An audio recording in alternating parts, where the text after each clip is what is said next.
क्या हम सच में किसी चीज़ को टच कर सकते हैं? ये सवाल सुनने में तो बहुत सिंपल लगता है, बट इसका एक्सप्लेनेशन उतना ही अलग और उतना ही वियर्ड है। तो चलो इसको फुल डिटेल में समझते हैं। हम अपनी डेली लाइफ में बहुत सी चीज़ें टच करते हैं, जैसे टेबल, फ़ोन, बुक्स। हमें लगता है कि हम ऑब्वियसली टच तो करते ही हैं, लेकिन कहानी में थोड़ा सा ट्विस्ट है। रियलिटी में जैसा हमें लगता है, उससे एटॉमिक लेवल पे चीज़ें बिल्कुल अलग है। साइंस की माने तो एक्चुअली दो एटम एक दूसरे को कभी टच करते ही नहीं सकते, लेकिन हमें तो टच फील होता है। एक्चुअली जो हमें टच लगता है वो सिर्फ एक फोर्स ऑफ रिपल्शन है, बस। अब काफ़ी सवाल होंगे मन में, क्या है ये फोर्स ऑफ रिपल्शन, क्यों लगता है ये, कैसे लगता है ये। लेकिन ये सब जानने के लिए हमें जाना होगा एटम्स की कहानी को। ठीक है, हमें एटम्स की कहानी को जानने के लिए जाना होगा। तो कैसे जाने हम एटम की कहानी? तो एक बात कही जाती है कि इस दुनिया में सब कुछ एटम्स से बना है। आज हम जितनी भी चीज़ें देखते हैं, जैसे वाटर, एयर, प्लांट्स एक्सेट्रा, सब कुछ टाइनी पार्टिकल से बने हैं जिन्हें हम एटम्स कहते हैं। बट ये किसने बताया? क्या प्रूफ है कि सब एटम से बना है? तो चलो समझते हैं एटम के जन्म का इतिहास। एक साइंटिस्ट हुए, डेमोक्रिटस। ये एक ग्रीक फिलोसोफर थे।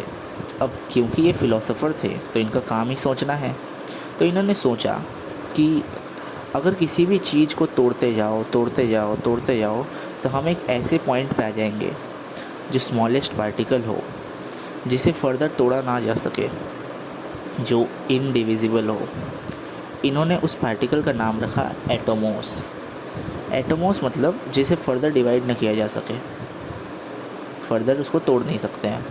लेकिन इसका कोई साइंटिफिक प्रूफ तो नहीं था, क्योंकि था तो सिर्फ ये एक फ़िलोसॉफिकल आइडिया ना, कोई साइंटिफिक मैथमेटिकल प्रूफ तो नहीं है ना।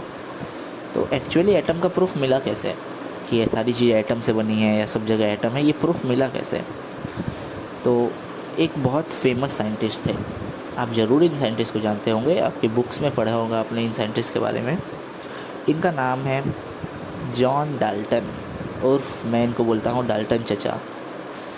डाल्टन चचा ने क्या काम किया कि उन्होंने केमिकल्स को डीपली ऑब्ज़र्व किया। उन्हें एक मस्त चीज़ मिली, केमिकल्स को ऑब्ज़र्व करके उन्होंने एक बहुत सुंदर सी चीज़ दिखी, एक बहुत अमेजिंग चीज़ नोटिस किया उन्होंने कि केमिकल कंपाउंड जो है या एलिमेंट्स में, जो केमिकल कंपाउंड में जो एलिमेंट्स हैं वो सिर्फ एक फ़िक्स्ड रेशियो में ही कंबाइन हो रहे हैं।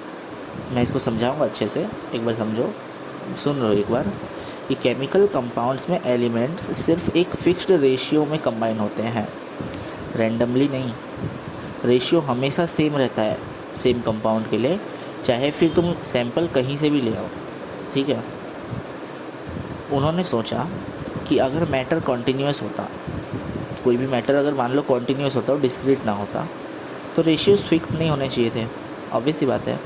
बल्कि रेशियो तो किसी भी रैंडम रेशियो में कंबाइन हो जाते हैं, मैटर किसी भी रैंडम रेशियो में कंबाइन हो जाते हैं। लेकिन रियलिटी में ऐसा नहीं है। एक्चुअली मैटर एक फ़िक्स्ड रेशियो में ही कंबाइन होते हैं। उनका मॉलिक्यूलर फार्मूला एक फ़िक्स्ड होल नंबर रेशियो में ही लिखा जाता है, या फिर रहता है, और एक्चुअली भी रहता है, लिखा ही नहीं, एक्चुअली भी फिक्स्ड होल नंबर रेशियो में ही होता है।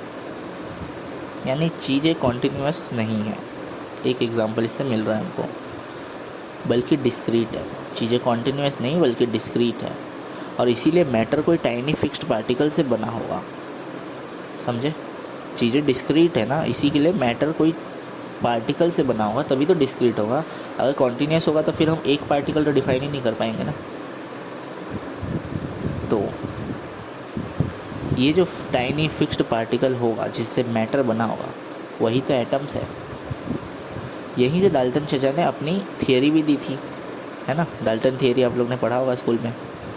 तो डाल्टन थियरी बेसिकली कहती क्या थी कि एटम किसी भी चीज़ का सबसे छोटा पार्टिकल है जो इनडिविजिबल है। ठीक है, किसी भी चीज़ का सबसे छोटा पार्टिकल जो इनडिविजिबल है, यानी कि उसको फर्दर डिवाइड नहीं किया जा सकता। अब इस चीज़ को हम एक बढ़िया एग्जांपल से समझते हैं। मैंने कहा ही था मैं समझाऊंगा अच्छे से, तो एक अच्छे तरीके से समझते हैं।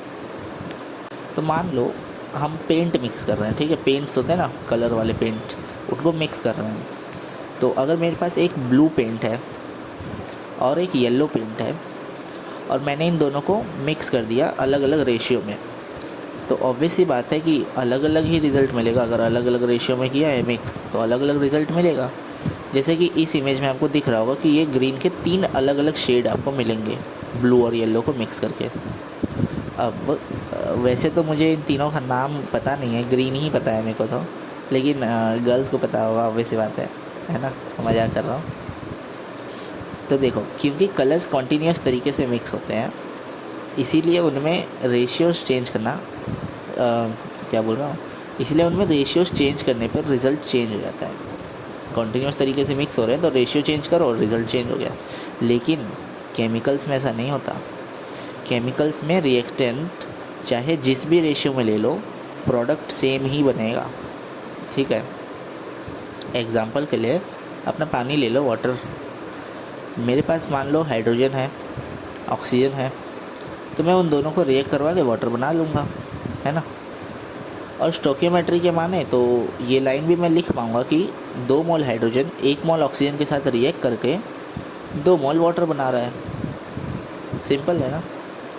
अब आता है थोड़ा सा ट्विस्ट कि अगर मैं अभी तक क्या था, हाइड्रोजन और ऑक्सीजन का रेशियो क्या था, 2:1 में था। 2 में हाइड्रोजन था और 1 रेशियो में ऑक्सीजन था। लेकिन अगर मैं हाइड्रोजन और ऑक्सीजन का रेशियो चेंज कर दूँ, मतलब मान लो मैंने हाइड्रोजन को 5 मोल लिया और ऑक्सीजन को 2 मोल लिया, तब भी प्रोडक्ट H2O ही रहेगा। और बहुत मज़े की बात यह है, इंटरेस्टिंग चीज़ ये है कि H2O जो बन रहा है ना प्रोडक्ट में, वो 4 मोल बनेगा और 1 मोल हाइड्रोजन बच जाएगा। ये बच जाएगा, इसने सबसे बड़ा प्रूफ दे दिया हमको कि चीज़ें डिस्क्रीट है और अलग रेशियोज़ में मिलती हैं। ठीक है, क्यों? क्योंकि अगर चीज़ें कॉन्टीन्यूस होती तो ये 1 मोल बचने का तो कोई तुक ही नहीं बनता ना, सारी चीज़ें मिक्स हो जाती अपने आप। ठीक है, लेकिन ऐसा नहीं हुआ, यानी कि चीज़ें डिस्क्रीट हैं और किसी फिक्स्ड रेशियो, किसी लॉ के हिसाब से मिक्स हो रही है। इसी के लिए यहाँ पे 1 मोल हाइड्रोजन बच गया। यानी कि ये बचा, यानी नेचर में randomly smooth mixing, continuous mixing नहीं है। स्मूथ मिक्सिंग है, कॉन्टीन्यूस मिक्सिंग नहीं है, बल्कि कुछ फिक्स्ड कॉम्बिनेशन ही फॉलो कर रही है। कौन? नेचर। ठीक है, और इसी ऑब्जर्वेशन ने साइंटिस्ट को हिंट दिया था कि मैटर शायद कॉन्टीन्यूस नहीं है, बल्कि टाइनी डिस्क्रीट पार्टिकल से बना हुआ है। अब मेरे हिसाब से तुमको समझ आ चुका होगा कि क्या बोलना चाहते थे डाल्टन चचा। लेकिन डाल्टन चचा की थियरी भी एक थियोरेटिकल पॉइंट था, एक थियरी थी। उसका मैथमेटिकल प्रूफ या बहुत ठोस प्रूफ ऐसा कि जिससे हम कंफर्म ही कर ले, वैसा नहीं था। यानी प्रूफ तो अभी भी नहीं है, बट एक बहुत स्ट्रॉन्ग इंडिकेशन है। ये डाल्टन थियरी एक स्ट्रॉन्ग इंडिकेशन है कि एटम रियल हो सकते हैं।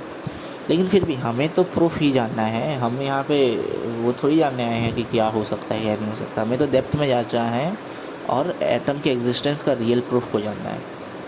तो चलो, एटम्स डायरेक्टली दिखे नहीं थे, लेकिन उनका प्रूफ हमें मिल गया था।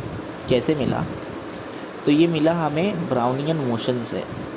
ब्राउनियन मोशन, हाँ सुनो ध्यान से। एक साइंटिस्ट थे रॉबर्ट ब्राउन, आप इन्हें जानते होंगे, है ना, बायोलॉजी में भी पढ़ाया जाता है इनको। तो एक माइक्रोस्कोप के अंदर ये क्या काम कर रहे थे, कुछ देख रहे थे माइक्रोस्कोप के अंदर। एक्चुअली वो क्या देख रहे थे कि वो वाटर में जो टाइनी पॉलन पार्टिकल्स है, पॉलन पार्टिकल, उसको वो ऑब्जर्व कर रहे थे वाटर के अंदर। ठीक है, और उन्हें कुछ अजीब सा दिखा माइक्रोस्कोप के अंदर। उनको कुछ अजीब सा दिखा। उन्हें दिखा क्या कि वो जो डेड पॉलन पार्टिकल जिन्हें वो ऑब्जर्व कर रहे थे, वो डेड हैं, वो रैंडमली मूव कर रहे हैं पानी के अंदर। और मूव भी ऐसे कर रहे हैं जैसे कुछ चीज़ उसको हिट कर रही हो। ठीक है, वो डेड पार्टिकल, या फिर जैसे कोई लिविंग ऑर्गेनिज्म कैसे मूव करता है, क्या बोलते हैं उसको, पता नहीं, जो भी बोलते हैं। अपना नेक्स्ट मूव मत शो करो, ऐसा वाला। तो एक लिविंग पार्टिकल कैसे मूव करता है, never let them know your next move, हाँ वैसे मूव कर रहा था ये dead particle, dead pollen particle randomly move कर रहा है पानी के अंदर। ये चीज़ रॉबर्ट ब्राउन का होश उड़ा दी कि भाई जब कोई चीज़ डेड है तो वो पानी के अंदर सीधा नीचे क्यों नहीं गिर जा रही है, सीधा प्रेसिपिटेट क्यों नहीं हो जा रही है, वो मूव क्यों कर रही है अंदर अंदर में। इस जो रैंडम मोशन हो रहा होगा ना इस पार्टिकल का, उस रैंडम मोशन को ही फिज़िक्स में ब्राउनियन मोशन कहा जाता है। कोई भी चीज़ अगर रैंडमली मूव कर रही है उस तरीके से, तो उसको ब्राउनियन मोशन कहा जाता है। तो रॉबर्ट ब्राउन का दिमाग तो फट गया इस चीज़ को देख के। उन्होंने ऑब्ज़र्व तो कर लिया, लेकिन इसका रीज़न उन्हें पता नहीं चला कि ऐसा क्यों हो रहा है कि कोई डेड थिंग फ्रीली मोशन कर रही है। और यही एंट्री होती है one of the greatest scientist जिन्होंने ह्यूमंस के रियलिटी देखने का पूरा पर्सपेक्टिव चेंज कर दिया, जिनका नाम काफ़ी किसी फिनोमेना को एक्सप्लेन करने के लिए, लेकिन फिर भी वैसे आप तो अब तक समझ ही गए होंगे मैं किन का नाम लेना चाहता हूँ। Yes, Albert Einstein. लेकिन इनके इन खतरनाकों कामों में से आज हमें सिर्फ एक छोटा सा एक्सप्लेनेशन ही चाहिए, ठीक है। फिर कभी इनके बड़े बड़े काम डिस्कस करेंगे, लेकिन आज एक छोटा सा एक्सप्लेनेशन देखते हैं। वो एक्सप्लेनेशन क्या है? वो है इन डेड पॉलन पार्टिकल का पानी में रेंडमली मूव करना क्यों और कैसे हो रहा है, उसका एक्सप्लेनेशन। आइंस्टाइन ने बाकायदा इस चीज़ पे पूरा मैथमेटिकल एक्सप्लेनेशन दिया था, ठीक है। ब्राउनियन मोशन को पूरी तरीके से मैथमेटिकली एक्सप्लेन किया था, लेकिन हम अभी थियोरेटिकल पॉइंट देखने वाले हैं। आइंस्टाइन ने एक्सप्लेन किया था बेसिकली कि उस डेड पॉलन पार्टिकल को वाटर के टाइनी मॉलिक्यूल्स, वाटर के छोटे छोटे मॉलिक्यूल्स जो नेक्ड आई से खुली आंखों से दिखाई नहीं दे सकते हैं। खुली मतलब समझ रहे हो ना, मतलब वो माइक्रोस्कोप वाली लेंस वेंस नहीं, ऐसा नहीं बोले बंद आंखों से दिख जाए, ना, नेक्ड आई समझते होगे तुम, पढ़े लिखे होगा, ठीक है। तो वाटर के टाइनी मॉलिक्यूल्स उस पॉलन पार्टिकल को हिट कर रहे हैं, डेड पॉलन पार्टिकल को कॉन्टीन्यूसली हिट कर रहे हैं, और इस वजह से वो मूव कर रहा है, ठीक है। जो कि हमें ना वाटर पार्टिकल दिख रहा है और पॉलन पार्टिकल हमें माइक्रोस्कोप में दिख ही रहा है मूव करता हुआ, तो इसी के लिए वो ऐसा एक रैंडम मोशन शो कर रहा है।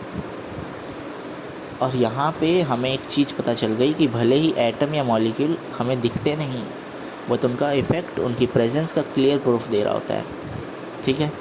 यानी एटम्स रियल है और एग्जिस्ट करते हैं, ठीक है। तुम बोलोगे ये भी तो थियोरेटिकल था। नहीं भाई, साइंटिस्ट आइंस्टाइन ने पूरा मैथमेटिकल फार्मूला ला के दिया था। उन्होंने क्या काम किया था कि उस मोशन का एक मैथमेटिकल इक्वेशन बनाया कि इस पाथ पे पार्टिकल चलना चाहिए, और जब एक्सपेरिमेंटली देखा गया तो एकदम एग्जैक्ट उसी पाथ पे पार्टिकल चल रहा था। यानी कि आइंस्टाइन की थियरी एकदम करेक्ट थी, थियोरेटिकली भी और मैथमेटिकली भी, और इसी के लिए इस चीज़ को एक्सेप्ट कर लिया गया कि एटम्स रियल है और एग्जिस्ट करते हैं।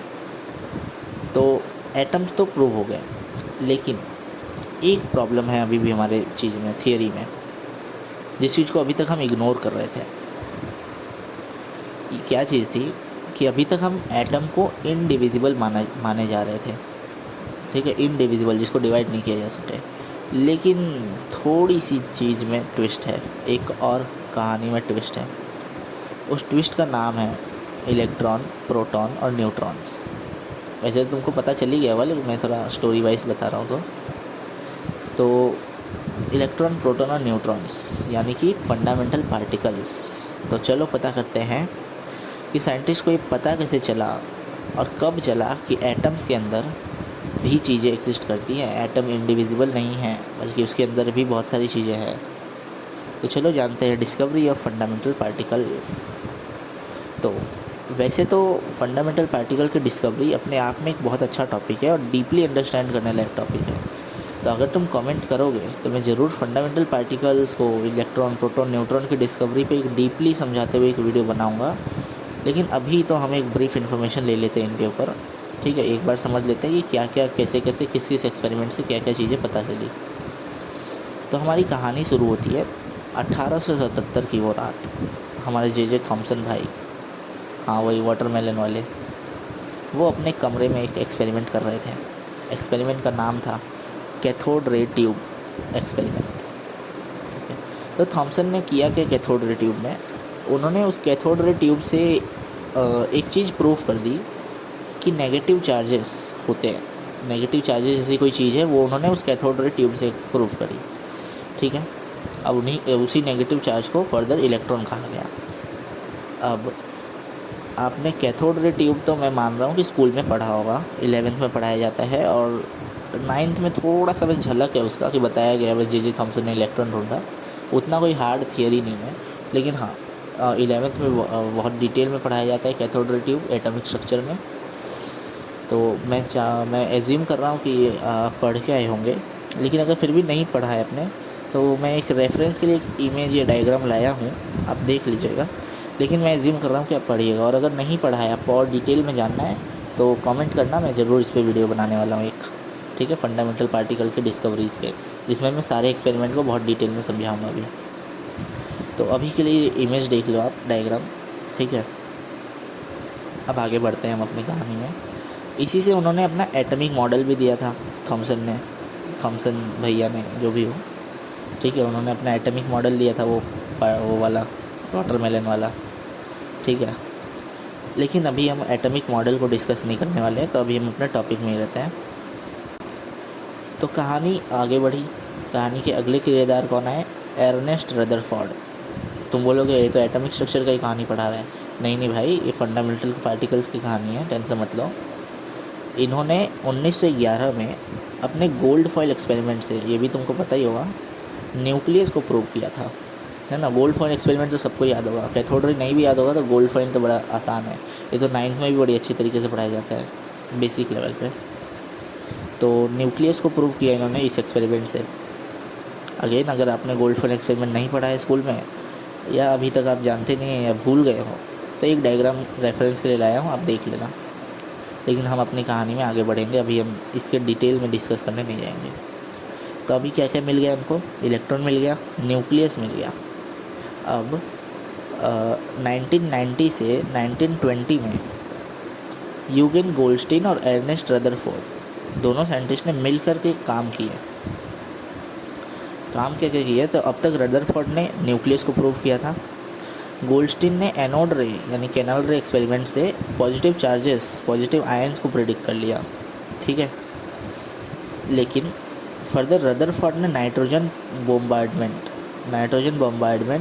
नाइट्रोजन टू ऑक्सीजन ट्रांसम्यूटेशन वाले एक्सपेरिमेंट से एग्जैक्टली प्रूव कर दिया कि प्रोटॉन्स होते हैं, ठीक है। प्रोटॉन्स को कंफर्म किया न्यूक्लियस के अंदर, ठीक है। यानी कि यूगेन गोल्डस्टीन और रदरफोर्ड दोनों ने मिल करके प्रोटॉन को भी प्रूव कर दिया, कंफर्म कर लिया। हमारे जेम्स चैडविक भाई थे, 1932 में इन्होंने न्यूक्लियर फिज़िक्स में मास की मिस्ट्री को क्लियर किया। कैसे क्लियर किया? तो एक और फंडामेंटल पार्टिकल को खोज के दिखाया उन्होंने, जो था न्यूट्रॉन, और इसी ने मास की मिस्ट्री को क्लियर किया न्यूक्लियर फिज़िक्स के लिए। तो जेम्स चैडविक भाई ने न्यूट्रॉन को खोज दिया। तो इस तरह से हमारे जो बेसिक फंडामेंटल पार्टिकल्स हैं, इलेक्ट्रॉन, प्रोटॉन और न्यूट्रॉन, हमें ये सब मिल गए, ठीक है। इससे हमें ये तो समझ ही सकते हैं कि अब एटम इंडिविजुअल तो नहीं रहा, बल्कि उसके अंदर भी पार्टिकल्स है। एक मज़े की बात अगर मैं तुम्हें बताऊं, तो सिर्फ ये बेसिक पार्टिकल्स हैं, ये जितने पार्टिकल हमने ढूंढे ये सारे बेसिक पार्टिकल्स हैं। हमें तो आज तक बहुत सारे फंडामेंटल पार्टिकल मिल चुके हैं, बहुत सारे, यानी कि quarks, Higgs boson particle, string. वैसे स्ट्रिंग थियरी भी थियोरेटिकल है, लेकिन फिर भी ये सारे फंडामेंटल पार्टिकल्स ही है, ये सारे हमको मिल चुके हैं एक्सपेरिमेंटली। मतलब स्ट्रिंग नहीं मिली है, ऑब्वियस बात है, ठीक है, या फिर मैथमेटिकली बोल सकते हैं, तो सारी चीज़ें मिल चुकी हैं। तो अब इसमें से फाइनल फंडामेंटल पार्टिकल कौन सा होगा, एक्चुअल फंडामेंटल पार्टिकल? तो देखो, मुझे तो नहीं पता कि कौन सा वाला सबसे ज़्यादा छोटा है, सबसे ज़्यादा फंडामेंटल है, ठीक है। होने को देखो, अब अगर स्ट्रिंग थियरी सही हो तो स्ट्रिंग है सबसे छोटा, नहीं सही है तो फिर उसके ऊपर वाला जो भी हो, तो वो फिर अजीब हो जाते हैं सारी चीज़ें, ठीक है। तो अभी उस डेप्थ में अभी हम नहीं जाने वाले, अभी हम अपने टॉपिक पे ही रहते हैं। हमारा टॉपिक है एटम के रिलेटेड। तो अगर आज भी मुझसे कोई पूछे कि किसी भी मैटर को पहचानने के लिए सबसे फंडामेंटल यूनिट क्या है, सबसे फंडामेंटल पार्टिकल क्या है मैटर को पहचानने के लिए, तो मैं तो यही कहूँगा कि आज भी किसी भी मैटर के लिए सबसे छोटा फंडामेंटल चीज़ एटम ही है पहचानने के लिए। मैं ऐसा बोल रहा हूँ, तुमको पता है कि एटम के अंदर भी फंडामेंटल पार्टिकल्स है, लेकिन फिर भी मैं ऐसा बोल रहा हूँ क्योंकि मान लो मैं तुम्हें एक इलेक्ट्रॉन दिखाऊं, ठीक है, मान लो मैं तुमको एक इलेक्ट्रॉन दिखा रहा हूँ और मैं तुमसे ये पूछूं कि ये इलेक्ट्रॉन किसका है बताओ, तो तुम क्या बोलोगे? तो अगर तुम थोड़े से समझदार हो, तुम्हें चीज़ें पता हैं, तो तुम कहोगे पता नहीं ये किसका इलेक्ट्रॉन है। वैसे ही अगर मैं तुम्हें एक प्रोटॉन या एक न्यूट्रॉन भी देता और तुमसे पूछता कि बताओ ये किसका है, तो तुम फिर से मुझे यही आंसर देते, पता नहीं भाई, पता नहीं किसका है। लेकिन मान लो अगर मैं तुम्हें एक साथ एक ग्रुप या एक अरेंजमेंट दे रहा हूँ जिसमें 2 प्रोटॉन हैं, 2 न्यूट्रॉन हैं और 2 ही इलेक्ट्रॉन हैं, और अब अगर मैं पूछूं कि बताओ ये किस चीज़ का अरेंजमेंट है या किस चीज़ का ग्रुप है या किस चीज़ का एटम है, तो तुम क्या बोलोगे? तुम मुझे बोलोगे कि अरे इसमें 2 प्रोटॉन, 2 न्यूट्रॉन और 2 इलेक्ट्रॉन है, यानी कि ये इसका एटॉमिक नंबर 2 है और ये हीलियम का एटम है, ये हीलियम का एटम है। यानी कि तुम इस ग्रुप से, इस अरेंजमेंट से पहचान ले कि किस चीज़ का है, मैटर की चीज़ है। और वही तो मैं बोल रहा हूँ कि किसी भी मैटर को पहचानने के लिए जो सबसे फंडामेंटल पार्टिकल है वो एटम है। अब समझ आया कुछ? हाँ, फंडामेंटल पार्टिकल चाहे कितने भी हो, मैटर को पहचानने के लिए जो सबसे छोटी चीज़ है वही तो एटम है। तो अब टॉपिक पे वापस आते हैं एक और बार। तो हमने ये तो पता कर लिया कि अब सब कुछ एटम से बना हुआ है ना। आइंस्टाइन ने भी प्रूव कर दिया, एटम के अंदर की चीज़ें तक हम चले गए, लेकिन हमारा काम था सारी चीज़ें एटम से बनी हैं ये प्रूव करना। तो फाइनली सब कुछ एटम से बना है, ये प्रूव हो गया। तो यहाँ तक तो हम पहुँच गए, बट एक चीज़ हमने अभी तक एक और बार इग्नोर कर रखी थी, एक चीज़ को। अब वो चीज़ क्या थी? वो है atoms are mostly empty. Atoms mostly empty होते हैं। याद है रदरफोर्ड का गोल्ड फॉइल एक्सपेरिमेंट? हाँ, गोल्ड फॉइल एक्सपेरिमेंट, उसमें रदरफोर्ड ने क्या अपने रिजल्ट्स में प्रूव किया था? ये भी प्रूव किया था उन्होंने कि एटम मोस्टली एम्प्टी है, क्योंकि बहुत सारे अल्फ़ा पार्टिकल पार हो गए थे उसके, ठीक है, इसीलिए एटम्स एम्प्टी है। तो अब अगर हम कुछ सोचें, वैसे अगर एक एटम को विजुअलाइज़ करना हो तो मैं तुम्हें एक चीज़ बताता हूँ। एक सिंपल सा स्केल कंपैरिजन है। जैसे अगर मान लो अगर एक एटम एक स्टेडियम जितना बड़ा हो पूरा, ठीक है, क्रिकेट स्टेडियम जितना बड़ा हो, तो उसका न्यूक्लियस सिर्फ एक मार्बल, गोली, कंचा कंचा है ना, खेलते बच्चे उस वाले मार्बल जितना ही बड़ा होगा न्यूक्लियस। यानी अगर एटम पूरा स्टेडियम है तो न्यूक्लियस सिर्फ एक मार्बल है, 1,00,000 गुना छोटा उसका रेडियस होता है न्यूक्लियस का, ठीक है। तो ये तो एक कंपैरिजन था एटम को लेके, ठीक है। लेकिन ये चीज़ एटम, ये जो चीज़ है कि एटम मोस्टली एम्प्टी है, ये हमारे टॉपिक में और एटम्स की कहानी दोनों में एक बहुत इंटरेस्टिंग ट्विस्ट ले आता है। अब वो क्या है? वो ट्विस्ट कुछ इस तरह है कि अगर एटम मोस्टली एम्प्टी है तो मेरा हाथ टेबल के अंदर क्यों नहीं चला जाता? लॉजिकली सोचे तो कुछ ऐसा होना चाहिए ना कि एटम को ईजिली एक दूसरे के आर पार हो जाना चाहिए, लेकिन ऐसा तो नहीं होता। हमें तो वॉल, टेबल सब कुछ सॉलिड जैसे लगता है। इसका मतलब है कि या तो हमारा लॉजिक आधा है या फिर कम्प्लीटली गलत ही है ना।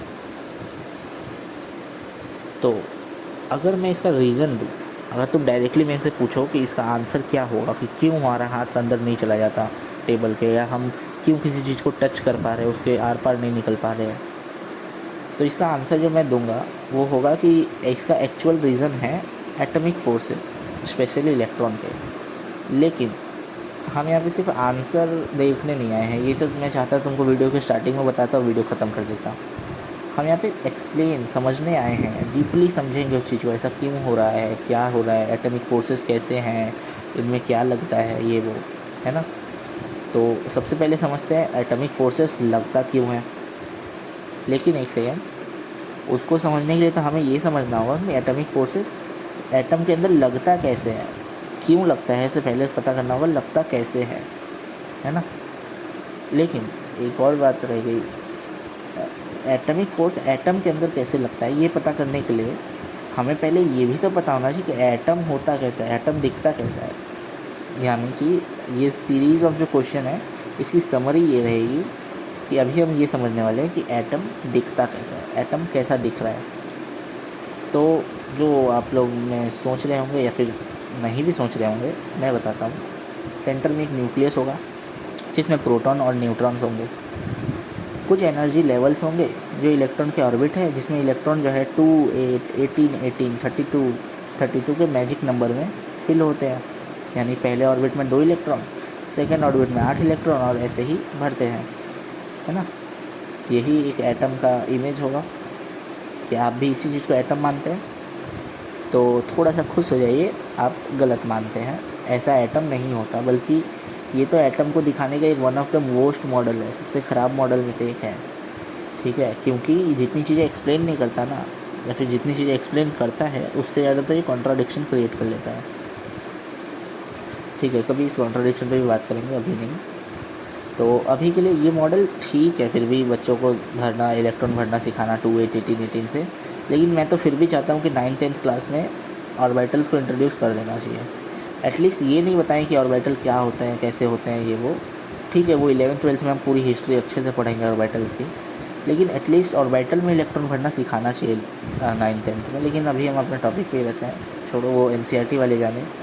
मैं तो एडवाइस करूँगा कि ज़रूर से एसपीडीएफ में इलेक्ट्रॉन भरना सिखाना चाहिए बच्चों को। ये क्या है, n=1 में 2 इलेक्ट्रॉन और 2 में 8 इलेक्ट्रॉन, ये सब फालतू फालतू चीज़ें। फिर वो 11th में आता है, फिर उसको लगता है अरे यार ये क्या है एसपीडीएफ, ऐसा तो एटम कभी देखा ही नहीं है ना। तो ये तो चलो छोड़ो, ये तो बाहर की बात है। अभी हम अपने मॉडल पे रहते हैं, अपने टॉपिक पे रहते हैं। तो सवाल ये है कि एटम का सही मॉडल है क्या। देखो, एटम का एक फिक्स्ड मॉडल बताना तो बहुत मुश्किल है यार। ठीक है, तुम बोलोगे कि देखो जो पता था उसको गलत साबित कर दिया, और फिर सही वाला भी नहीं बता रहा है। तो देखो, एक एटम, एक पर्टिकुलर एटम के एक पर्टिकुलर एनर्जी स्टेट पे उसको, उसका फ़ोटो निकालने के लिए हमें बहुत डिटेल क्वांटम कैलकुलेशन लगाना पड़ेगा।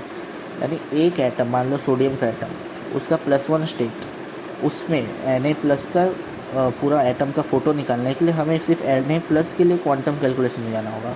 ऐसे करके कितने सारे एलिमेंट्स है, 118 एलिमेंट, फिर उनके कितने सारे स्टेट है, तो इतनी सारी क्वांटम कैलकुलेशन करना तो अभी पॉसिबल तो नहीं है। ठीक है, साइंटिस्ट भी इसी के लिए वो सुपर कंप्यूटर्स चाहते हैं। ठीक है, तो अभी तो हम क्वांटम कैलकुलेशन ऑब्वियसली नहीं करने वाले हैं। ठीक है, आता भी नहीं है मेरे को, है ना। तो अभी हम क्या देखेंगे, समझेंगे। तो देखो, मैं एक बेसिकली जो चीज़ मैं लाया हूँ समझने के लिए थोड़ा सा, वो है ऑर्बिटल के एक्चुअल शेप्स कैसे दिखते हैं। जो ऑर्बिटल से हमारे वो एक्चुअली दिखते कैसे, मैं वो लेके आया हूँ। और वो कैसे हैं, तो ये है वो फ़ोटो। अगर तुम्हें ऑर्बिटल के ओरिजिन को और उनको मीनिंग या उनका क्या ज़रूरत है एक इलेक्ट्रॉन को डिस्क्राइब करने के लिए, तो तुम्हें मेरा पिछला वीडियो देखना चाहिए। ऑर्बिटल्स की ओरिजिन को जानना है अगर तो, ठीक है, उनके मीनिंग को जानना है, उनके इलेक्ट्रॉन डिस्क्राइब हो रहा है, कैसे डिस्क्राइब करते हैं ऑर्बिटल्स, वो सब जानना है तो पिछला वीडियो देखना। बहुत अच्छा एक्सप्लेन किया है हमने। ठीक है, उसमें ऑर्बिटल वाला पार्ट भी देख लेना। लेकिन अभी जो हम देखने वाले हैं बेसिक शेप्स, वो इस इमेज में तुम देख सकते हो। इसमें जैसा तुम देख सकते हो कि 1s एकदम स्फेरिकल है, 2s में एक रेडियल नोड है, 2p में 3 अरेंजमेंट दिखाए गए हैं इस इमेज में, 3s में 2 रेडियल नोड, और 3p में भी एक रेडियल नोड के साथ तीनों अरेंजमेंट दिखाए गए हैं, है ना। तो ये इमेज एक अच्छा रेफरेंस हो सकता है ऑर्बिटल को समझने का, लेकिन एटम का एक्चुअल मॉडल निकालना थोड़ा सा टफ है। तो जो हम इलेक्ट्रॉनिक कॉन्फ़िगरेशन लिखते हैं ना, एक्चुअली वो इन्हीं ऑर्बिटल्स में इलेक्ट्रॉन भर भर के और उन ऑर्बिटल के शेप को दिखाता है। वैसे एक चीज़ तुम सोच रहे हो कि ऑर्बिटल एक्चुअली सिर्फ इलेक्ट्रॉन क्लाउड का शेप है। ये इलेक्ट्रॉन क्लाउड मतलब क्या होता है, ऑर्बिटल क्या होता है। तो देखो, इलेक्ट्रॉन क्लाउड मतलब बस इलेक्ट्रॉन कहाँ मिलेगा उसकी प्रोबेबिलिटी है, कहाँ मिलने के चांस है उसको 3D स्पेस में, वही इलेक्ट्रॉन क्लाउड है। और ऑर्बिटल एक्चुअली सिर्फ इलेक्ट्रॉन क्लाउड का शेप है। ठीक है, इलेक्ट्रॉन क्लाउड के शेप को ही ऑर्बिटल का नाम दिया गया है। यानी कि अगर मैं प्रोबेबिलिटी प्लॉट करूं 3D स्पेस में किसी एक इलेक्ट्रॉन के मिलने की, ठीक है, कैसे प्लेट करते हैं, तो इलेक्ट्रॉन का वेव फंक्शन लेते हैं साई, फिर उसका स्क्वायर लेते हैं, वो प्रोबेबिलिटी को दिखाता है इलेक्ट्रॉन के उस पोजीशन में मिलने की प्रोबेबिलिटी को दिखाता है। अब यही प्रोबेबिलिटी को अगर पूरे 3D स्पेस में अलग अलग पॉइंट के लिए प्लॉट करते जाऊँ प्रोबेबिलिटी, यहाँ इलेक्ट्रॉन मिलने के कितने हैं, यहाँ यहाँ यहाँ, तो उससे एक पूरा एक इलेक्ट्रॉन का वो क्लाउड बनेगा। ठीक है, कि यहाँ यहाँ इलेक्ट्रॉन मिलने की प्रोबेबिलिटी है, और उसी क्लाउड से जो शेप बन रहा होगा, मान लो स्पेरिकल बन रहा है या डबल शेप बन रहा है, तो वही एक ऑर्बिटल होता है। और बहुत सारी चीज़ें होती हैं, NLMS, बहुत सारी चीज़ें। तो एक कभी और एक अच्छे वीडियो में टॉपिक में डिस्कस करेंगे क्वांटम नंबर्स को। ठीक है, सारे ऑर्बिटल के शेप, ये वो सारी चीज़ों को। अभी के लिए अगर तुमको एक ऑर्बिटल या एक इलेक्ट्रॉन क्लाउड सोचना है तो सोचो, एक एनालॉजी से समझाता हूँ कि मान लो एक घूमता हुआ पंखा है, इमेजिन करो, उसके फ़ैन पूरे सर्कल में इक्वली है ना, वो पंखा घूमेगा तो वैसे एक सर्कल को दिखाएगा। तो उसके फैंस जो है, 3 पंखुड़ियाँ हैं, वो पूरे सर्कल में इक्वली दिखते हैं हमें। ऐसा नहीं दिखता है कि ये एक फ़ैन ये रहा, घूमता हुआ पंखे में अलग अलग नहीं दिखते हैं, बल्कि वो पूरे में मर्ज हुए दिखते हैं। लेकिन क्या एक्चुअली में तीनों फ़ैन पूरे एरिया में स्प्रेड है क्या? नहीं, ऑब्वियसली नहीं। तीनों फ़ैन तो अपनी जगह पे फिक्स्ड ही है, लेकिन उनके मोशन की वजह से हमें पूरे में स्प्रेड दिख रहा है। और ऐसे ही ऑर्बिटल्स में ऐसा नहीं कि इलेक्ट्रॉन सब जगह प्रेजेंट हो, है ना, इलेक्ट्रॉन सब जगह ओमनी प्रेजेंट हो, ऐसा नहीं होता, बल्कि इलेक्ट्रॉन तो एक ही जगह प्रेजेंट है, बट वो इतनी तेज़ी से मूव कर रहा होगा कि हमें वो पूरे ऑर्बिटल में सारी जगह डिटेक्ट होता है। वैसे ये एकदम बहुत ज़्यादा एडवांस एक्सप्लेनेशन नहीं है, बस मैंने तुमको समझाने के लिए बोला है, ठीक है। तो अभी हम अपने टॉपिक पे रहते हैं। ऐसे ही तुम एक एग्जांपल समझ सकते हो मूवी कार के व्हील से, है ना, कोई गाड़ी चल रही है तो उसके चक्के को देख के भी तुम इस चीज़ को समझ सकते हो। फ़ैन वाला एग्जांपल थोड़ा ज़्यादा अच्छा होता है, ठीक है। लेकिन अभी हमने एटम तो देख लिया लगभग, है ना, कैसा दिखता होगा, अगर दिखता भी होगा तो। अब देखते हैं कि वो कौन सा फोर्स है जो हमें दीवार के आर पार नहीं होने दे रहा, दीवार के आर पार होने से रोक कौन रहा है, कौन सा फोर्स रोक रहा है हमें। तो चलो देखते हैं इलेक्ट्रोमैग्नेटिक फ़ोर्स का जादू। यस, इलेक्ट्रोमैग्नेटिक फ़ोर्स ही वो है जो हमें रोकता है दीवार के आर पार जाने से, है ना। तो जब एटम एक दूसरे के पास आते हैं, एटम एक दूसरे के पास आ रहे हैं, तो इलेक्ट्रॉन भी एक दूसरे के पास आते हैं, ऑब्वियस सी बात है। यानी कि इलेक्ट्रॉन क्लाउड भी एक दूसरे के पास आते हैं, दोनों एटम्स के अपने अपने जो इलेक्ट्रॉन क्लाउड्स है वो भी एक दूसरे के पास आते हैं। अब इलेक्ट्रॉन क्योंकि दोनों सेम चार्ज है, इधर भी इलेक्ट्रॉन है उधर भी इलेक्ट्रॉन है, तो वो एक दूसरे को रिपेल करते हैं। कूलम्ब्स लॉ के अकॉर्डिंग अगर देखें तो इलेक्ट्रोस्टैटिक फोर्स जो होता है वो दोनों चार्ज के बीच के सेपरेशन के स्क्वायर का इन्वर्सली प्रोपोर्शनल होता है। कूलम्ब्स लॉ तुमको आता होगा, ठीक है, ये मैंने कुछ ज़्यादा ही लंबा लाइन बोल दिया, ठीक है। तो कूलम्ब्स लॉ के अकॉर्डिंग उनके बीच के सेपरेशन के स्क्वायर के इन्वर्सली प्रोपोर्शनल होता है फोर्स। यानी कि जैसे जैसे सेपरेशन कम होगी फोर्स बहुत तेज़ी से बढ़ेगा, ठीक है, क्योंकि वो स्क्वायर के इन्वर्सली प्रोपोर्शनल है, तो बहुत तेज़ी से बढ़ेगा। सेपरेशन कम होगी तो यानी कि दोनों के बीच का डिस्टेंस कम होगा, यानी दोनों पास आएंगे। तब कूलम्ब्स लॉ का इक्वेशन तो तुम जानते होगे, ये रहा वो, ये क्लासिकल फिज़िक्स का एक रिज़ल्ट है ना। तो क्लासिकल फिज़िक्स के अकॉर्डिंग अगर यहाँ पे हाँ आर यानी सेपरेशन ज़ीरो की तरफ टेंड करेगा तो फोर्स इनफाइनाइट के लिए टेंड करेगा। अगर एक्चुअली फोर्स इनफाइनाइट हो जाए, मान लो किसी पॉइंट पे जाकर इनफाइनाइट फोर्स हो जा रहा है, तो उसको बैलेंस तो कर ही नहीं सकते, इनफाइनाइट फोर्स को बैलेंस कर ही नहीं सकते। यानी कि आर कभी भी ज़ीरो नहीं जाएगा, फोर्स कभी इनफाइनाइट होना नहीं चाहिए, यानी कि आर कभी ज़ीरो जाना नहीं चाहिए, यानी आर कभी भी ज़ीरो को रीच नहीं करेगा, और यानी कि उनके बीच का सेपरेशन या डिस्टेंस कभी भी ज़ीरो नहीं होगा। और अगर कभी भी ज़ीरो नहीं होगा यानी कि एटम कभी भी एक दूसरे को टच नहीं करेंगे।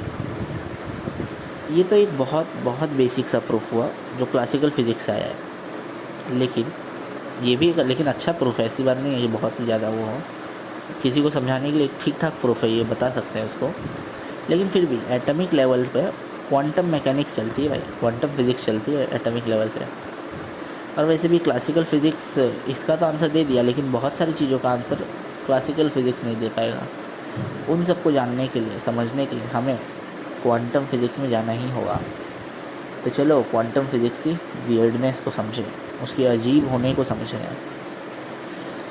तो देखो, हमने अभी तक क्लासिकल फ़िज़िक्स की मदद से क्या जान लिया कि एटम एक दूसरे को टच क्यों नहीं कर सकते, बट अभी भी मेरे और तुम्हारे मन में बहुत से सवाल हैं जो अभी तक हमें नहीं जाना है, अभी तक हमने नहीं जाना है। जैसे अगर बहुत बहुत बड़ा फोर्स लगाए, अगर बहुत बड़ा सा फोर्स लगा दिया जाए तो क्या एटम टच कर लेंगे, ठीक है, पहला क्वेश्चन होगा ये। अगर एटम, दूसरा क्वेश्चन कहेगा कि अगर एटम खाली है तो वो एक दूसरे के आर पार क्यों नहीं हो जाते, ये भी क्लासिकल फिज़िक्स ने एक्सप्लेन नहीं किया। ये सॉलिडिटी फ्लूइडिटी कैसे फील होती है। और सबसे इंटरेस्टिंग सवाल ये होगा कि जो स्टिकी सब्सटेंस होते हैं उनमें क्या होता है, उनमें क्या एटम एक दूसरे से अटैच हो जाते हैं,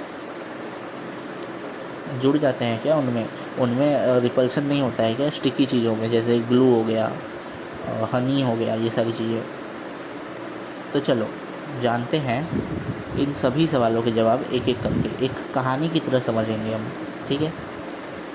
तो पहली चीज़ जो हम जानने वाले हैं वो है पॉलीज एक्सप्लोजन प्रिंसिपल है। अभी तो इसने सवाल पूछे, अभी अचानक से ये क्या ले आया पॉली एक्सक्लूजन प्रिंसिपल, ठीक है मैं बताता हूँ, रुको। एक्सप्लेनेशन के साथ साथ एक कहानी की तरह सुनते जाओ चीज़ों को, तुम्हें सारे सवालों के जवाब मिल जाएंगे। तो देखो, एक साइंटिस्ट थे वुल्फ्गैंग पॉली, ठीक है। पॉली ने अपना एक प्रिंसिपल दिया था। उस प्रिंसिपल में उन्होंने कहा क्या था कि दुनिया में कोई भी दो electrons exactly same quantum state share नहीं कर सकते। यानी अगर सिंपल भाषा में समझें तो इसका मतलब ये होगा कि अगर हर इलेक्ट्रॉन को अपनी एक यूनिक आइडेंटिटी रखनी होगी, अगर नहीं मतलब हर इलेक्ट्रॉन को अपनी एक यूनिक आइडेंटिटी यानी यूनिक क्वांटम अरेंजमेंट में ही रहना होगा, और दूसरा कोई भी इलेक्ट्रॉन उस सेम एग्जैक्ट क्वांटम अरेंजमेंट में नहीं रह सकता। जब एटम दूर होते हैं तब इलेक्ट्रॉन कंफर्टेबली अरेंज होते हैं, ठीक है, आराम से अरेंज होते हैं। लेकिन जब एटम क्लोज आने लगते हैं तब धीरे धीरे ज़्यादा इलेक्ट्रॉन्स को सेम स्पेस में अरेंज होना होता है, ठीक है। स्पेस लिमिटेड है लेकिन धीरे धीरे उस स्पेस में इलेक्ट्रॉन्स बढ़ रहे हैं, तो इसी के लिए सेम स्पेस में अरेंज होना होता है ज़्यादा इलेक्ट्रॉन्स को। यानी कि इलेक्ट्रॉन्स के लिए अलाउड क्वांटम स्टेट्स या फिर अरेंजमेंट्स, क्वांटम अरेंजमेंट्स, ये लिमिटेड हो जाती हैं, ठीक है। और इस वजह से इलेक्ट्रॉन हायर एनर्जी स्टेट में जाने लगते हैं, ठीक है, क्योंकि धीरे धीरे अगर क्वांटम अरेंजमेंट लिमिटेड है तो ग्राउंड स्टेट सबसे पहले भर जाएगा क्योंकि वो सबसे स्टेबल है। फिर उसके बाद ऊपर वाले स्टेट में इलेक्ट्रॉन्स को जाना पड़ेगा, तो हायर एनर्जी स्टेट में जाना होगा। लेकिन हमें पता है कि नेचर यानी हमारी प्रकृति हायर एनर्जी स्टेट को अपोज करती है। नेचर नहीं चाहती कि कोई भी चीज़ हायर एनर्जी स्टेट में रहे, बल्कि वो चाहती है कि सब शांति से रहे, उनका एनर्जी स्टेट या पोटेंशियल एनर्जी कम ही रहे तो अच्छा है। और इसी वजह से एटम अनस्टेबल हो जाता है क्योंकि उसमें इलेक्ट्रॉन हायर एनर्जी स्टेट में जाने लगते हैं। और इसीलिए एटम इस अनस्टेबिलिटी को रेजिस्ट करता है। और कैसे रेजिस्ट करता है, तो वो एक फिक्स डिस्टेंस पॉइंट पे जा कर के रुक जाते हैं कि इसके बाद हम अंदर नहीं जाएंगे, वरना हमारे इलेक्ट्रॉन्स बहुत ज़्यादा हायर एनर्जी स्टेट में चले जाएंगे, जिसकी वजह से हम बहुत ज़्यादा अनस्टेबल हो जाएंगे। इसी के लिए हम यहीं पे रुक जाते हैं, ऐसा समझ लो, ठीक है। लेकिन अगर तुम्हें पॉली एक्सक्लूजन प्रिंसिपल, जो मैंने अभी ये पूरी बात समझाई, ये अगर तुम्हें समझ आ गई तो बहुत अच्छी बात है। लेकिन अगर नहीं, किसी भी कारण से नहीं समझ आया तो मैं तुम्हें एक एग्ज़ाम्पल देता हूँ, एक एनालॉजी, जिससे तुम इस पूरे प्रोसेस को बहुत अच्छी तरह से समझ जाओगे। तो मेरा एग्ज़ाम्पल कहता क्या है कि मान लो एक बिल्डिंग है, इनिशियली उसमें बहुत कम लोग रहते हैं, ठीक है। तो क्योंकि बहुत कम लोग रहते हैं तो सारे ग्राउंड फ्लोर पे ही है, ग्राउंड फ्लोर पे रूम लेके रह रहे हैं। लेकिन धीरे धीरे और लोग आने लगे। अब रूम्स तो लिमिटेड है, तो धीरे धीरे रूम्स की शॉर्टेज होने लगी। इस वजह से लोगों को हायर फ्लोर्स में रहना पड़ा, लोगों को ऊपर वाले फ्लोर्स में जाना पड़ा। और क्योंकि इतने सारे लोग हो गए, ऊपर नीचे सब जगह लोग ही लोग, तो बिल्डिंग अनस्टेबल हो गई। बस अब यहाँ लोगों को इलेक्ट्रॉन से रिप्लेस करो, बिल्डिंग को एटम से रिप्लेस करो, और रूम्स को अवेलेबल क्वांटम स्टेट्स से रिप्लेस कर दो और अंडरस्टैंडिंग का मजा लो। हाँ, यानी कि लोग इलेक्ट्रॉन्स हैं, ठीक है। लोग पहले कम थे, फिर ज़्यादा लोग हुए तो उनको हायर एनर्जी स्टेट में जाना पड़ा, इलेक्ट्रॉन्स। बिल्डिंग एक एटम है, वो तो सिंपल सी बात है। और रूम्स जो है अवेलेबल क्वांटम स्टेट्स है, यानी कि जब ज़्यादा लोग हुए तो रूम की शॉर्टेज हो गई, अवेलेबल क्वांटम स्टेट्स की शॉर्टेज हो गई जब इलेक्ट्रॉन ज़्यादा हुए। तो समझ आ गया होगा अब तुमको। अब मैं मान ही नहीं सकता कि तुम्हें समझ ना आया हो, ठीक है। तो बड़ी सिंपल सी चीज़ थी पॉली एक्सक्लूजन प्रिंसिपल, खाली नाम बड़ा ख़तरनाक से रखा है। अब एक राज की बात बताता हूँ। ये जो पॉली का एक्सक्लूजन प्रिंसिपल है, मैंने बताया ना तुम्हें, हाँ, यही रीज़न है एटम्स के टच ना करने का। ये एग्जैक्ट रियल रीज़न अगर कोई तुमसे पूछे तो बेस्ट रीज़न जो मैं बता सकूँगा, या फिर कोई भी बताएगा बेस्ट रीज़न एटम के टच ना होने का, वो होगा पॉली एक्सक्लूजन प्रिंसिपल। अब इस प्रिंसिपल से हमें एक और चीज़ समझ आ जाती है। क्या? तो कोई कहेगा कि माना एक एटम दूसरे को टच नहीं कर सकते, बट क्या पता एकदम से आर पार ही हो जाए एटम्स, है ना, टच ना कर सकें लेकिन एकदम से आर पार हो जाए। तो तुम कहोगे, क्या कहोगे उसको, कि देख भाई, एटम अगर आर पार होगा तो अलाउड क्वांटम स्टेट कॉन्टिन्यूसली कम होते जाएगी, क्योंकि एटम को पहले पास आना होगा आर पार होने के लिए। तो क्वांटम स्टेट कॉन्टिन्यूसली कम होती जाएगी। और अलाउड क्वांटम स्टेट कम होते होते एग्जैक्टली 1 पे आ जाएगी, क्योंकि 0 तो हो ही नहीं सकती ना। ऑब्वियस सी बात है, एक स्टेट तो पॉसिबल होगा ना वहाँ पे जाके, एक इलेक्ट्रॉन तो रहे। तो जब एग्जैक्टली 1 पे आ जाएगी, यानी कि एटम इतने पास आ चुके हैं कि वो कम्प्लीटली एक दूसरे को कोइंसाइड कर गए। कोइंसाइड मतलब एक के ऊपर एक आ गए। और इसी कोइंसाइडिंग स्टेट में इलेक्ट्रॉन के पास एग्जैक्टली सेम क्वांटम स्टेट होगा, है ना, क्योंकि दोनों एटम एक हो चुके हैं। एक एटम है, फिर उसके ऊपर दूसरा एटम, यानी कि दोनों का क्वांटम स्टेट एकदम सेम है। यानी कि दोनों के इलेक्ट्रॉन का क्वांटम स्टेट एकदम एग्जैक्टली सेम आ चुका होगा, यानी कि इलेक्ट्रॉन्स को अपना क्वांटम स्टेट शेयर करना पड़ेगा। और यहीं पे पॉली एक्सक्लूजन प्रिंसिपल की ऐसी तैसी हो जाएगी, पॉली एक्सक्लूजन प्रिंसिपल टूट जाएगा। और इसी के लिए ऐसा होना पॉसिबल ही नहीं है। यानी कि जब एटम पास आते हैं तो कोइंसाइड तो कर ही नहीं सकते, तो आर पार तो क्या ही होंगे। And that's why atom are पार भी नहीं जा सकते, यानी हमारा हाथ भी आर पार नहीं जा सकता। ये है एग्जैक्ट रीज़न, हाथ आर पार क्यों नहीं जा सकता, एटम टच क्यों नहीं कर सकते, इन सब का एग्जैक्ट रीज़न आ गया पॉली एक्सक्लूजन प्रिंसिपल। ठीक है, लेकिन एक थोड़े से मज़े की बात है। क्या है मज़ा? तो मैं तुम्हें एक चीज़ बताता हूँ कि क्या तुम जानोगे कि इलेक्ट्रॉन्स एक्चुअली दीवार के आर पार जा सकते हैं। इसी को, ये दीवार के आर पार जाने को ही क्वांटम टनलिंग कहा जाता है। ठीक है, लेकिन अभी इस चीज़ को छोड़ो, ये बहुत आगे की बात है। अभी हम देखते हैं कि एक्चुअली में हम टच फील क्यों होता है, हमें टच फील क्यों होता है ना। पहला क्वेश्चन हमारा जो था कि हम किसी एटम एक दूसरे को टच क्यों नहीं कर सकते, या आर पार क्यों नहीं चले जाते, या बहुत ज़्यादा फोर्स लगा दिया जाए तो टच करेंगे कि नहीं। तो ऑब्वियस सी बात है कि उसका आंसर ये हो गया कि कितना भी फोर्स लगा दो प्रिंसिपल थोड़ी टूट जाएगा, ये तो नेचर के लॉ है। ठीक है, ये तो नहीं टूटेगा ना किसी कहीं पे भी। दूसरा क्वेश्चन था कि हमें टच फील क्यों होता है। अगर हमारे एटम एक दूसरे को टच कर ही नहीं रहे हैं, ठीक है, तो हमें वो फील क्यों हो रहा है टच। तो चलो इसको एक बहुत अच्छे तरीके से एक रिप्रेजेंटेशनल डायग्राम से समझते हैं।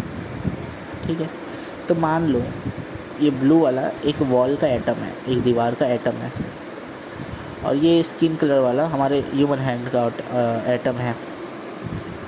अब जैसा हमने पढ़ा था कि दोनों एटम्स के इलेक्ट्रॉन क्लाउड आपस में रिपेल करेंगे, तो उन दोनों पे एक रिपल्सिव फोर्स भी मैंने दिखा दिया। अब ऐसे ही और एटम्स होंगे वॉल के, और हैंड्स के भी बहुत सारे एटम्स होंगे जिन पर ये सेम रिपल्शन फोर्स लग रहा होगा। तो दोनों पर एक नेट रिपल्शन फोर्स आ जाएगा। अब इस नेट रिपल्शन फोर्स की वजह से हैंड के एटम थोड़ा पीछे की तरफ शिफ्ट होने लगेंगे, है ना।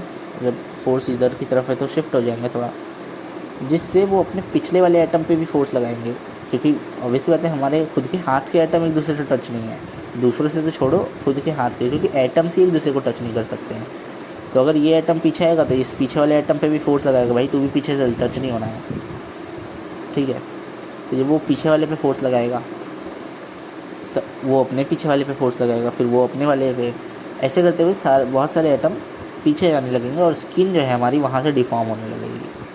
अब इन एटम्स के बीच में, एक्चुअली एटम्स के बीच में नहीं, लेकिन हमारे सेल्स के बीच में टच रिसेप्टर्स होते हैं जो टच को सेंस करते हैं। ठीक है, ये सेंस क्या करेंगे, प्रेशर को, वहाँ की चीज़ें जो चेंज हो रही है डिफॉर्मेशन के कारण, जितनी भी चीज़ें चेंज हो रही है उन सारी चीज़ों को ये सेंस करेंगे, ये सेंसर्स, रिसेप्टर्स। ठीक है, और ये हमारे नर्वस सिस्टम के थ्रू एक सिग्नल की तरह ब्रेन तक पहुँचा देंगे, और ब्रेन उस चीज़ को एक टच की तरीके से सेंस करेगा। खैर वैसे यहाँ पे मैंने बहुत सी चीज़ें एक्चुअली बायोलॉजी के कॉन्सेप्ट्स के डेप्थ में नहीं बताई है ना, कि एग्जैक्टली यही होता है ये नहीं बताया है। बायोलॉजी, उसके लिए आपको बायोलॉजी बहुत डिटेल में पढ़नी होगी।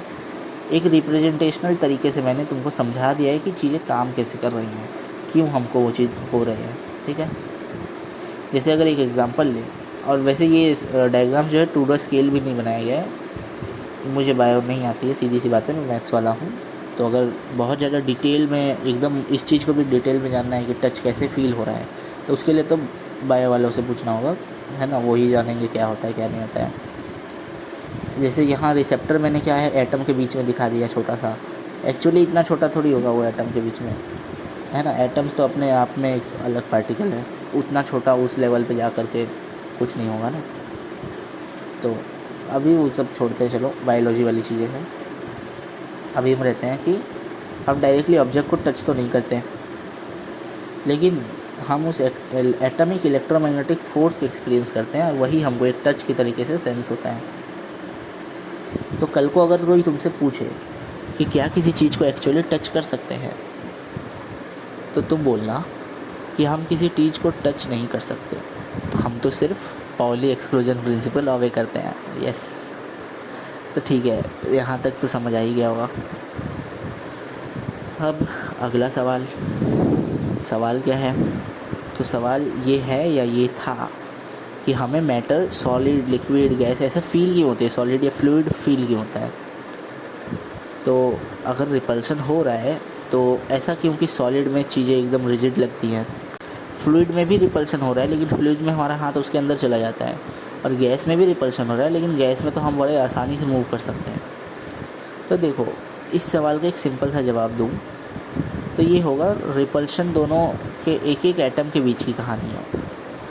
रिपल्शन तो एक एक एटम के बीच की कहानी है, लेकिन स्टेट ऑफ मैटर कि वो मैटर कैसा फील होगा वो तो बिलियंस ऑफ एटम की कहानी है। बिलियंस ऑफ एटम कैसे इंटरेक्ट कर रहे हैं उसकी कहानी है ना, यानी बेसिक से समझते हैं।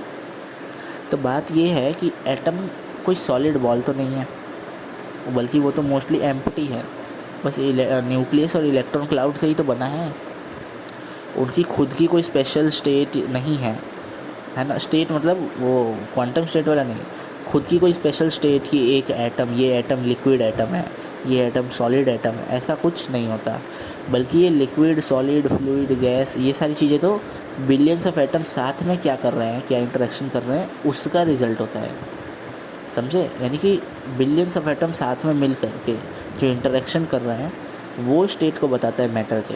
एटम तो जैसा है सारे एटम वैसे ही रहेंगे, ऐसा नहीं कि कोई एटम लिक्विड होगा, कोई एटम सॉलिड होगा।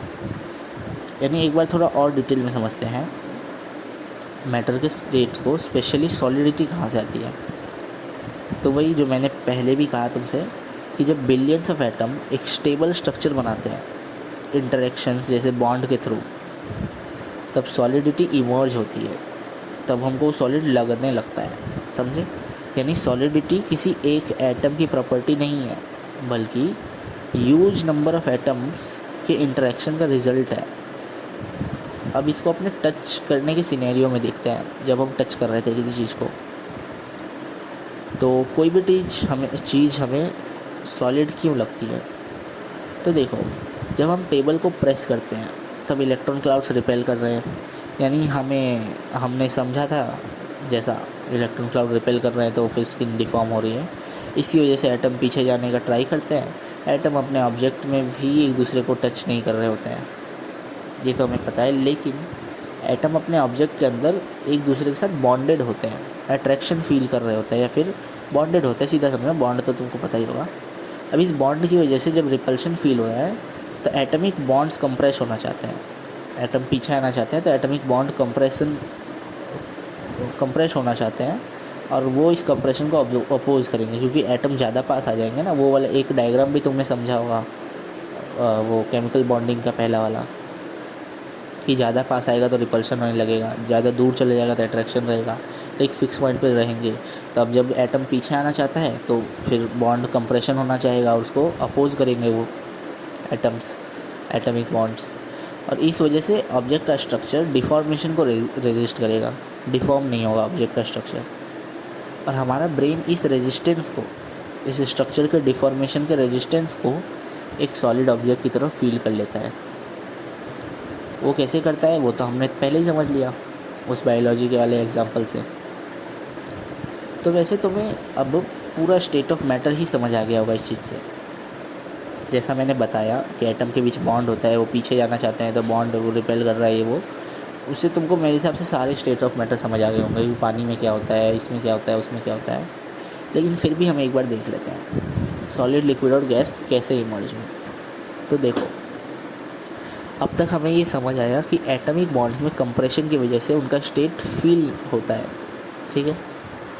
तो सिंपल है कि सारे मैटर एटम से बने हैं, बट ऑब्जेक्ट में एटम के बीच बॉन्ड या इंटरेक्शन डिफरेंट हो सकता है। डिफरेंट ऑब्जेक्ट में डिफरेंट अट्रैक्शन हो सकते हैं, इंटरेक्शन हो सकते हैं एटम्स के बीच में। तो जैसे अगर मैं बताना की ज़रूरत तो नहीं होनी चाहिए, लेकिन फिर भी एक बार बता देता हूँ कि सॉलिड में एटम्स टाइटली पैक्ड होते हैं, उनका पोजीशन फिक्स होता है। वैसे भी तुम्हें पता होगा कि जनरली लैटिस स्ट्रक्चर में बनते हैं सॉलिड सारे, है ना, जो कि बहुत रिजिड होता है लैटिस स्ट्रक्चर। लेकिन खैर इनके एटम के बीच का इंटरेक्शन बहुत स्ट्रांग होता है, यानी इन सब की वजह से सॉलिड फिक्स्ड शेप और वॉल्यूम का होता है और वो रिजिड होता है। लिक्विड में एटम क्लोज तो होते हैं, बट सॉलिड के कंपेयर में थोड़े लूजली अरेंज होते हैं, जिनकी वजह से वो मूव कर सकते हैं अंदर ही अंदर, और इसका रिज़ल्ट ये होता है कि लिक्विड फ्लो करता है और शेप ऑफ कंटेनर को अटेन कर लेता है। गैस में एटम दोनों के कंपेयर में बहुत दूर दूर होते हैं, जिसकी वजह से वो फ्रीली मूव करते हैं थ्रू आउट द कंटेनर, बहुत फ्रीली मूव करते हैं गैस के एटम्स, और इसीलिए गैस इजीली कंप्रेस हो जाती है। इसलिए भी क्योंकि उनके बीच में डिस्टेंस बहुत ज़्यादा है, तो कंप्रेस करेंगे तो डिस्टेंस कम हो सकती है फिर भी, ठीक है, इसीलिए वो इजीली कंप्रेस भी हो जाता है। और गैस को जितनी भी जगह में रख लो वो उस पूरे जगह को ऑक्यूपाई कर लेता है, क्योंकि बहुत फ्रीली मूव कर रहे पार्टिकल, तो वो हर एक कोने कोने तक चले जाता है कंटेनर के, तो वो पूरे वॉल्यूम को ऑक्यूपाई कर लेते हैं गैस, ठीक है। वैसे ये सब तुमको आता होगा, लेकिन चलो थोड़ा सा डायग्रामेटिकली समझते हैं इस चीज़ को, और ये थोड़ा समझने लायक चीज़ है। तो ये एक आइस का टुकड़ा है, अगर इसको एटॉमिक लेवल पे जूम करें तो हमें दिखेगा कि H2O के मॉलिक्यूल आपस में हाइड्रोजन बॉन्डिंग कर रखे हैं, और इससे क्या है, स्ट्रक्चर बहुत रिजिड और स्टेबल हो रहा है, ठीक है। आपस में हाइड्रोजन बॉन्डिंग करके एकदम फिक्स्ड हो गए ताकि रिजिड स्ट्रक्चर बन सके। अब अगर मान लो मैं इसमें अपनी उंगली को टच करने जाऊँ या उंगली को फोर्स लगाऊँ इसके अंदर, तो आइस के एटम रिपेल करेंगे, आइस में जो कोवेलेंट और हाइड्रोजन बॉन्ड्स हैं उन पर स्ट्रेस आएगा, और वो इस डिफॉर्मेशन को अपोज करेंगे ये बॉन्ड्स, और इसीलिए हमारी उंगली एटम पे एक फोर्स लगेगा, यानी कि ये जो स्ट्रेस को अपोज कर रहे हैं, इस अपोज में एक हमारी उंगली पे फोर्स लगेगा उल्टे साइड में, जो यही फोर्स जो है हमारे वो स्किन को डिफॉर्म करेगा और हमें फील करवाएगा कि ये सॉलिड है, ये टच करने पे अंदर नहीं जा रही है मेरी उंगली, तो एक सॉलिड है।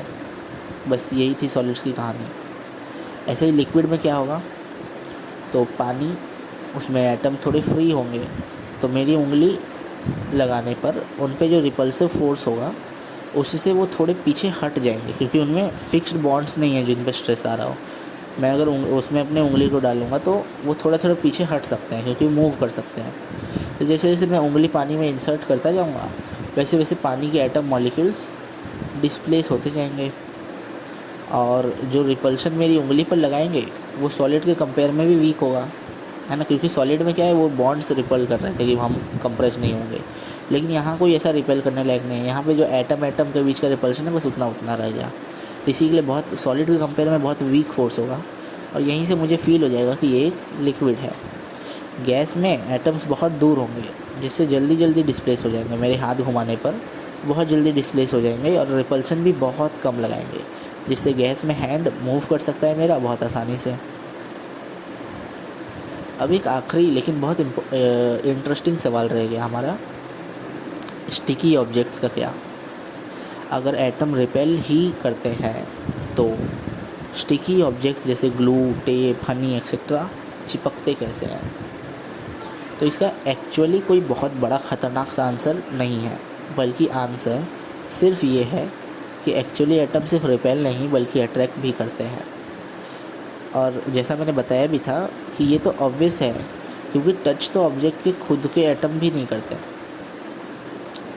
ऑब्जेक्ट के खुद के एटम भी टच नहीं करते, लेकिन फिर भी ऑब्जेक्ट के एटम साथ में तो रह रहे हैं ना। क्यों, कैसे रह रहे हैं, क्योंकि उनके बीच बॉन्ड बनता है, वहाँ अट्रैक्शन भी है वहाँ पे, ठीक है। और तुम केमिकल बॉन्डिंग में भी पढ़ना शुरू में ही पढ़ा होगा कि अट्रैक्शन और रिपल्शन ही तो करते हैं केमिकल बॉन्ड बनाने के लिए। और एक मस्त सा ग्राफ जो अभी तुमको स्क्रीन पर दिख रहा है, ये भी तो हम पढ़ते हैं केमिकल बॉन्डिंग के स्टार्टिंग में ही, ठीक है। इससे कि हमको क्या समझ आता है कि स्टिकीनेस होना इस पे डिपेंड करता है कि उस ऑब्जेक्ट के वो ह्यूज नंबर ऑफ एटम कितनी जल्दी बॉन्ड या अट्रैक्शन बना ले रहे हैं, क्योंकि एटम के बीच में रिपल्शन भी है, अट्रैक्शन भी है। तो अगर दो चीज़ों को चिपकना है तो उनको अट्रैक्शन थोड़ा ज़्यादा रखना होगा। तो बस स्टिकीनेस इस चीज़ पर डिपेंड कर रहा है कि एटम्स जो है, स्टिकी ऑब्जेक्ट के जो एटम्स हैं वो कितनी जल्दी बॉन्ड बना लेते हैं, उतना ही ज़्यादा वो स्टिकी होगा। जैसे नॉन स्टिकी चीज़ों में, जैसे नॉन स्टिकी चीज़ें हमारे हाथ के साथ या किसी भी चीज़ के साथ जल्दी बॉन्ड नहीं बनाते, या फिर अगर बनाए भी तो बहुत वीक बनाएंगे, बहुत ज़्यादा वीक। लेकिन स्टिकी चीज़ें बहुत जल्दी और बहुत स्ट्रॉन्ग बॉन्ड बना लेते हैं। इम्पॉर्टेंट बात यह है कि अगर एटम तो यहाँ भी टच नहीं करते एक्चुअली, स्टिकी चीज़ के एटम ऐसा नहीं कि मेरे हाथ से आके टच ही कर जा रहे हैं, एक्चुअली दूर है वो भी, लेकिन बॉन्ड जल्दी बना लिया उन्होंने, बॉन्ड जल्दी बना लिया और थोड़ा स्ट्रॉन्ग बना लिए ताकि वो दूर ना हटे। मैं अगर उंगली पीछे भी खींचूँ तो वो भी खींच गए। यानी स्टिकीनेस भी किसी एक एटम की नहीं बल्कि पूरे मटेरियल की प्रॉपर्टी है। यानी वो बिलियंस ऑफ एटम जो एक साथ शो कर रहे हैं जल्दी से बॉन्ड बना करके, वो उसकी प्रॉपर्टी। एक अकेला एटम स्टिकी है ये वो नहीं हो सकता। ठीक है, तो फाइनली हमने टच को लेके तो सारी चीज़ें एक अच्छे लेवल पे अच्छी अंडरस्टैंडिंग के साथ कंप्लीट कर ली है। हमने जाना कि कोई भी चीज़ किसी को भी कभी टच क्यों नहीं करती है। एक्चुअली एटम कभी टच क्यों नहीं करते हैं, मतलब सिर्फ दो ऑब्जेक्ट नहीं बल्कि एक ही ऑब्जेक्ट के अंदर के एटम भी एक दूसरे को टच नहीं करते हैं, ये भी हमने समझा। हमने ये भी जाना कि एटम आर पार क्यों नहीं हो जाते। साथ ही साथ हमने सॉलिडिटी, फ्लूइडिटी को भी बहुत अच्छे तरीके से समझा और वो हमें फील क्यों होता है ये भी समझा। स्टिकी सब्सटेंसेस का भी कन्फ्यूज़न हमने दूर कर लिया। लेकिन क्वांटम वर्ल्ड इतना सीधा तो नहीं है। जनरली पार्टिकल आर पार नहीं होते हैं, ठीक है। जो मैंने उस समय भी तुमको एक मज़े की बात के तरीके से बताया था कि ध्यान रहे, मैंने कहा जनरली पार्टिकल आर पार नहीं होते हैं। यानी क्वांटम वर्ल्ड में एक्चुअली कुछ पार्टिकल्स जैसे इलेक्ट्रॉन्स किसी बैरियर के दूसरे तरफ जा सकते हैं। और बहुत इंटरेस्टिंग बात यह होगी, बिना उस बैरियर को तोड़े या उसको पार किए इलेक्ट्रॉन्स इस पार से उस पार जा सकते हैं, कुछ भी किए बिना। लिटरली ऐसा नहीं कि कुछ और कर लिया ये वो, कुछ भी किए बिना लिटरली पार्टिकल्स दूसरी तरफ जा सकते हैं। इसी क्वांटम वर्ल्ड में आर पार जाने को कहते हैं क्वांटम टनलिंग। तो चलो थोड़ा सा डिटेल में समझते हैं इसे, थोड़ा सा ही डिटेल में जाएंगे हम, ज़्यादा नहीं। तो देखो, क्लासिकल फिजिक्स के लॉ कहते हैं कि अगर पार्टिकल के पास इनफ एनर्जी है, ठीक ठाक एनर्जी है, तो वो बैरियर को क्रॉस नहीं कर सकता। मतलब अगर एनर्जी नहीं है तो दीवार के उस तरफ छलांग नहीं मार सकता, ये क्लासिकल फिजिक्स कहता है, सिंपल। लेकिन क्वांटम फिजिक्स वियर्ड है। क्या कहती है क्वांटम फिजिक्स? ये कहती है कि अगर तुम्हारा वेव फंक्शन प्रोबेबिलिटी दीवार यानी बैरियर के उस तरफ भी है तो तुम दीवार को बिना तोड़े या जंप किए दूसरी तरफ प्रेजेंट रह सकते हो। यानी समझाता हूँ मैं अच्छे से कि अगर तुम्हारा जो वेव फंक्शन प्रोबेबिलिटी है, जो तुम्हारा वेव फंक्शन मैंने निकाला और उसकी प्रोबेबिलिटी निकाली, और अगर वो दीवार के उस तरफ है तो तुम वहाँ भी प्रेजेंट रह सकते हो सेम टाइम पे। इसी को क्वांटम टनलिंग कहा जाता है। हाँ, मैंने बहुत ऊपर से बताया, बट एक तरीके से यही है जो है, ठीक है। इसके बाद मैथमेटिकल डेप्थ में जाना होगा हमें। और वैसे भी क्वांटम मैकेनिक्स कोई इंट्यूशन का तो गेम है नहीं। तुम सोच रहे हो कि अगर इलेक्ट्रॉन जा सकता है, अब हम अपने टॉपिक पे वापस आ चुके हैं, ठीक है। तो तुम क्या सोचोगे कि अगर इलेक्ट्रॉन जा सकता है तो क्या हम ह्यूमंस भी जा सकते हैं? मतलब अगर इलेक्ट्रॉन दीवार के उस तरफ जा सकता है तो प्रोबेबिलिटी के हिसाब से तो एटम भी जा सकता है। और अगर ऐसे ही प्रोबेबिलिटी बढ़ाते जाए तो ह्यूमंस भी तो उस तरफ जा ही सकते हैं। मैं कहूँगा रुको ज़रा, देखो, प्रोबेबिलिटी बहुत से इवेंट की होती है, शायद ही किसी चीज़ की प्रोबेबिलिटी ज़ीरो होगी, मैं कहूँगा, ठीक है। ज़ीरो नहीं होती है प्रोबेबिलिटी, बहुत सारी चीज़ों के इवेंट्स की प्रोबेबिलिटी होती है। सूरज वेस्ट से भी उग सकता है, इसकी भी प्रोबेबिलिटी हो सकती है, ऐसी बात नहीं है, ठीक है। इसमें क्या है, कोई ब्लैक होल ले आओ, ऐसा मान लो कि धरती उल्टा घूमने लग गई है, वो प्रोबेबिलिटी हो सकती है, कुछ भी कर ले हम लोग, ठीक है। तो प्रोबेबिलिटी तो इस चीज़ की भी है कि ह्यूमंस उस तरफ जा सकते हैं, लेकिन वो इतनी कम है कि वो इम्पॉसिबल है।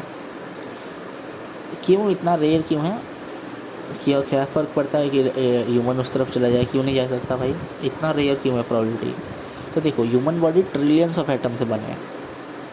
एक इलेक्ट्रॉन का टनल करना फिर भी पॉसिबल हो सकता है, लेकिन पूरी ह्यूमन बॉडी को टनल करने के लिए इन ट्रिलियंस ऑफ एटम, इतने सारे एटम्स को सेम टाइम पर सेम डायरेक्शन में टनल करना होगा।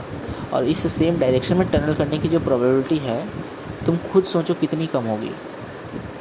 मतलब इसकी प्रोबेबिलिटी एब्सर्डली टाइनी हो जाती है और इसीलिए प्रैक्टिकली इम्पॉसिबल हो जाता है। तो बस शायद इस वीडियो को एंड करने का ये बहुत अच्छा पॉइंट होगा। तो बस फाइनली सवाल जितना सिंपल था, जवाब उतना सिंपल तो नहीं निकला, और शायद यही चीज़ साइंस को इतना इंटरेस्टिंग बना देती है। Thank you. अगर आपको इस वीडियो से कुछ भी नया सीखने को मिला हो, अच्छा सीखने को मिला हो, तो इस वीडियो को एक लाइक कर देना। और इक्वली फैसिनेटिंग एक स्टोरी है, साइंटिस्ट को इलेक्ट्रॉन, प्रोटॉन और न्यूट्रॉन जैसे फंडामेंटल पार्टिकल के बारे में पता कैसे चला। अगर इस टॉपिक पे एक फुल डेप्थ एक्सप्लेनेशन वीडियो देखना चाहते हो तो कमेंट में ज़रूर बताना। अभी के लिए एक ऐसी ही सिंपल सी चीज़ है, 1 सेकेंड, उसके पीछे की एक अमेजिंग स्टोरी को 1 सेकेंड की डिस्कवरी को, ये सब चीज़ों को डिटेल में अगर जानना है, और क्वांटम जो मैंने तुमको बताया था, क्वांटम नंबर्स को, उनको डिटेल्स में जानना है, तो यहाँ क्लिक करें, कुछ नया जानने को मिलेगा। Thanks for watching.